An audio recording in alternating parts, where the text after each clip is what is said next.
This is the story of Ruby Bridges by Robert Coles, illustrated by George Ford.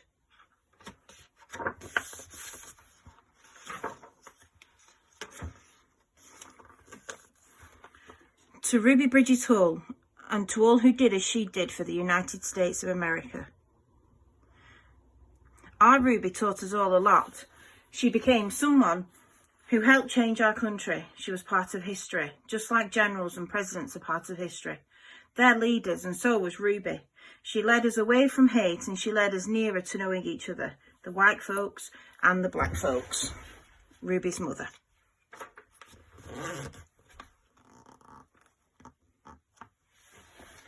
Ruby Bridges was born in a small cabin near Tylertown, Mississippi.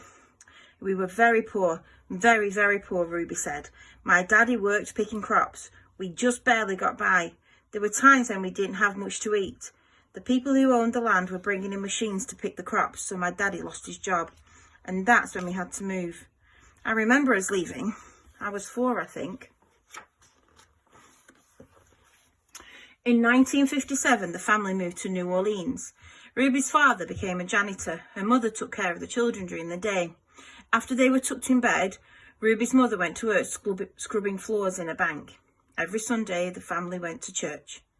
We wanted our children to be near God's Spirit, Ruby's mother said. We wanted them to start feeling close to Him from the very start. At that time, black children and white children went to separate schools in New Orleans. The black children were not able to receive the same education as the white children. It wasn't fair, and it was against the nation's law. In 1960, a judge ordered 4 black girls to go to 2 white elementary schools. 3 of the girls were sent to McDonough 19. 6-year-old Ruby Bridges was sent to 1st grade in the William Frantz Elementary School. Ruby's parents were proud that their daughter had been chosen to take part in an important event in American history. They went to church. We sat there and prayed to God, Ruby's mother said, that we'd all be strong and we'd have courage and we'd get through any trouble, and Ruby would be a good girl and she'd hold her head up high and be a credit to her own people and a credit to all the American people. We prayed long and we prayed hard. On Ruby's first day, a large crowd of angry white people gathered around the Frantz Elementary School. The people carried signs and said they didn't want black children in a white school. People called Ruby names. Some wanted to hurt her. The city and state police did not help Ruby. The President of the United States ordered federal marshals to walk with Ruby into the school building. The marshals carried guns. Every day for weeks that turned into months, Ruby experienced that kind of school day. She walked to the Frantz school surrounded by marshals. Wearing a clean dress and a bow in her hair and carrying her lunch pail, Ruby walked slowly for the first few blocks. As Ruby approached the school, she saw a crowd of people marching up and down the street. Men and women and children shouted at her. They pushed toward her. The marshals kept them from Ruby by threatening to arrest them. Ruby would hurry through the crowd and not say a word.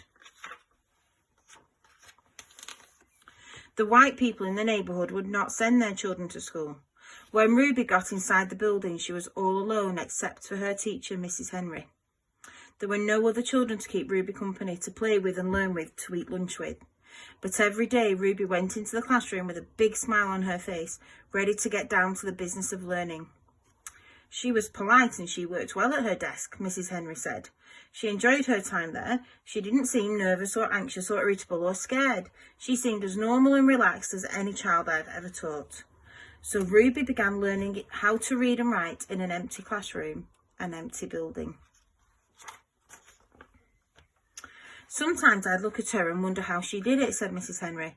How she went by those mobs and sat here all by herself and yet seemed so relaxed and comfortable. Mrs. Henry would question Ruby in order to find out if the girl was really nervous and afraid, even though she seemed so calm and confident. But Ruby kept saying she was doing fine. The teacher decided to wait and see if Ruby would keep on being so relaxed and hopeful, or if she'd gradually begin to wear down, or even decide that she no longer wanted to go to school. Then one morning, something happened. Mrs. Henry stood by a window in her classroom, as she usually did, watching Ruby walk toward the school. Suddenly, Ruby stopped, right in front of the mob of howling and screaming people. She stood there facing all those men and women. She seemed to be talking to them. Mrs. Henry saw Ruby's lips moving and wondered what Ruby could be saying. The crowd seemed ready to kill her. The marshals were frightened. They tried to persuade Ruby to move along. They tried to hurry her into the school, but Ruby wouldn't budge. Then Ruby stopped talking and walked into the school.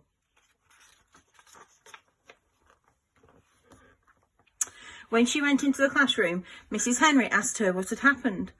Mrs. Henry told Ruby that she'd been watching and that she was surprised when Ruby stopped and talked with the people in the mob. Ruby became irritated.